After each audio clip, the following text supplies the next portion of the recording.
to me with feedback, hey, I'm working as a Scrum Master or an Agile coach, and I'm coming up against a lot of roadblocks. I'm coming up with some specific members of a software team who are either set in their ways, combative, and it's kind of throwing off a lot of their plans and their goals. So, I'd be interested to hear if anyone else has run up against that situation. I'm sure we all have, and kind of how you dealt with it, or maybe some advice on how to move forward and make things better. Cool. Haven't run into that, but we have a couple of things. Our team is a pretty highly effective team. We don't really have a lot of conflict, or when we do, we deal with it really well. And I think there's two kind of attributes that we take very seriously that I think help us out a lot. One is integrity. We talk a lot about integrity, making sure that when we deal with things fairly. We deal with things as they are. We try to dig down to the truth and what we're really trying to get to. And accountability is another big one as well. We like to hold each other accountable, that if we're not following what we say we're going to do, we call each other out on it. We have no problem doing that. And I think both of those tie together to help avoid a lot of conflict. And when we have conflict, we get through it very quickly because we can be so honest with each other. That's good. That it gets out there real quick. I think that's really important, having those underlying principles. But the other thing I would say that I've found when I've had a team member who's being combative is that they're not, the thing they're being combative about is not necessarily the core thing that's really causing them to be disruptive. And so if you can get to, why are you really unhappy? It's because I didn't get the promotion, I'm not working on the team I wanted to do, I'm not working with the technology I wanted, my wife was mean to me, my kid is failing school. I mean, sometimes it's a work thing and sometimes it's not, but sometimes it really requires a one-on-one discussion, and sometimes even out of the office, go get a cup of coffee or something and try and be non-threatening, but saying what's really going on here, because what you're doing is disruptive to the team, and we have to fix it. Yeah, it's funny when you say, are you trying to identify, or actually, let me read it again. So the best ways to deal with a conflict or a challenging member of the Agile team is I've had kind of, if you want to call them prima donnas, or just people who are combative, and at the root of it all, the one thing I've seen, that common thread is they just don't feel safe. Whatever it is, there's something within their lives or within the office that there's a lack of safety.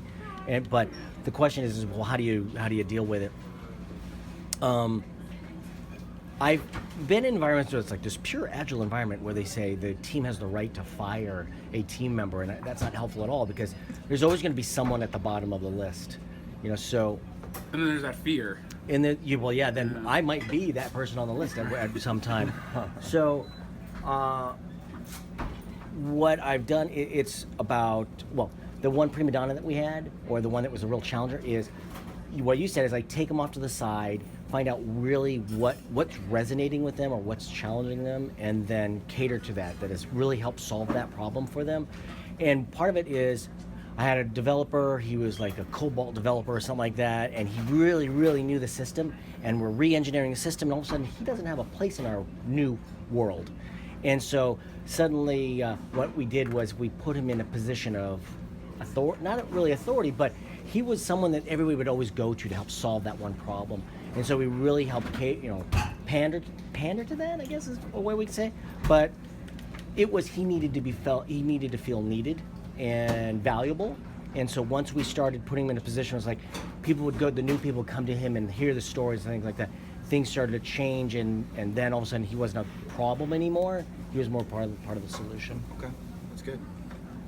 I think one way of thinking about it is this, if you're talking about Scrum Master trying to resolve these kinds of problems, right? A Scrum Master removes impediments, and sometimes the impediments aren't external things or lack of resources. There's something internal to the team dynamic that the Scrum Master has to do, and that's a way to, in a non-threatening manner, preface a discussion with somebody is, hey, it's my job, and something's going on here that's becoming an impediment to the team. I want to fix it for you and for the team, but it gives a legitimate in to the discussion. Have you guys ever seen a situation where maybe just there's a conflict within the team, and sometimes you need to switch someone to another team just because that's for the better and Totally. and actually resolves the issue? Yeah, totally. Oh, so We can keep going. Thumbs up if you want to keep the conversation. Actually, we keep the conversation, or but let's go ahead and finish. So I definitely want to say yes. So we were doing paired programming with this one customer, and we had this one fella that would microwave his lunch. He would microwave fish, Oh, no. and he would smell like garlicky fish after lunch, and nobody wanted to pair with him. And so that was the challenge. Is like he was, and what we did was. Well, we just didn't pair him one-on-one with Spring. We would do the rotation, but it was funny because we were like, you knew the look of the rolling of the eyes that they were going to rotate because we weren't going to be able to stop him from doing it. But yeah, and that was one little story there. That's some good advice.